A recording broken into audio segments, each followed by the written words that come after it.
Salve, salve galera, professor Romulo Arantes na área para mais um comentário especial do nosso simulado. Vem comigo, por favor. Vamos ao item de número 7. No item é importantíssimo levar em consideração as características linguísticas que serão imprescindíveis para a evolução temática. O que ocorre é que o texto literário tem como diferencial a linguagem conotativa, figurativa, plurissignificativa. Evidentemente, em tais circunstâncias, há um trabalho especial com a mensagem que caracteriza a função poética. Isso se faz reconhecer através das figuras de linguagem. Vamos lá. A opção do autor pelo engajamento social, ou seja, comprometimento, conexão com a realidade social, foi sugerida, sobretudo, pelo uso de uma... Vamos lá. Opção do autor, ok, é o primeiro ponto. Engajamento social é o segundo ponto. Comprometimento com a dimensão social. Foi sugerida. Foi sugerida por quê? Porque a linguagem é poética. Há a presença de figuras de linguagem que sugerem, não há uma fala direta. Sobretudo, ou seja, principalmente pelo uso de uma... Então vamos lá.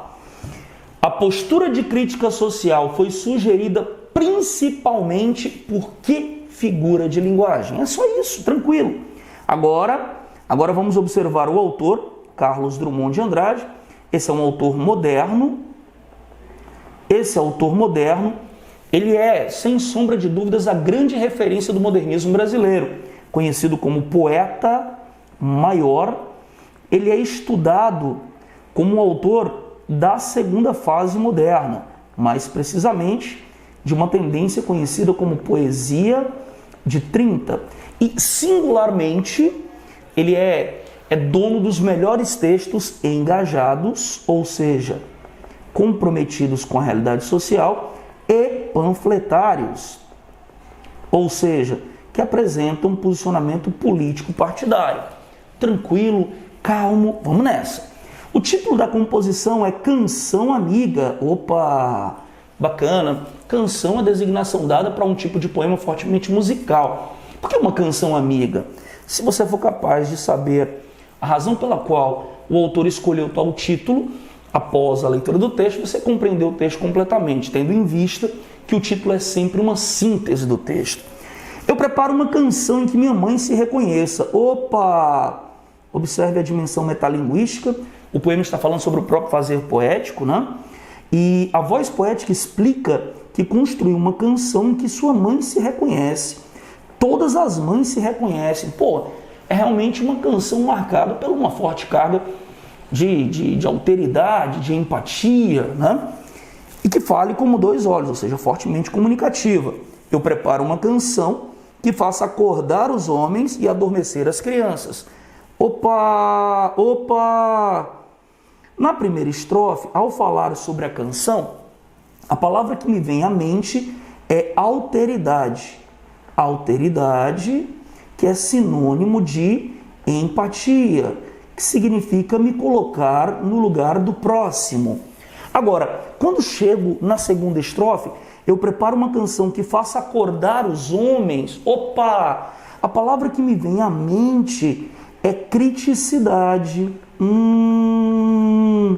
Como criticidade combina com engajamento, a minha resposta está na segunda estrofe. Então veja, é para acordar os homens no sentido de desenvolver senso crítico e adormecer as crianças no sentido de preservar a vossa inocência. Então eu tenho aqui acordar e adormecer.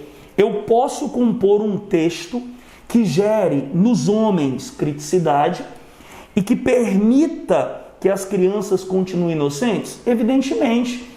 Se eu construo um poema e esse poema ele desperta senso crítico nos homens, nos adultos, eles tornam a sociedade um ambiente normal e, consequentemente, as crianças poderão, dentro da normalidade, manter-se totalmente inocentes. Sendo assim, eu tenho uma oposição e essa oposição é possível. Daí, a minha resposta indiscutivelmente será Antítese.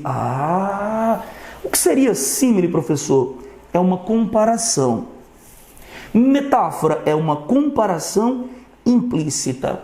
Hipérbole é um exagero intencional. E metonímia ocorre quando há substituição de uma palavra por outra, por haver entre elas relação. Dessa maneira, queridos, a resposta do item é a letra B. Valeu!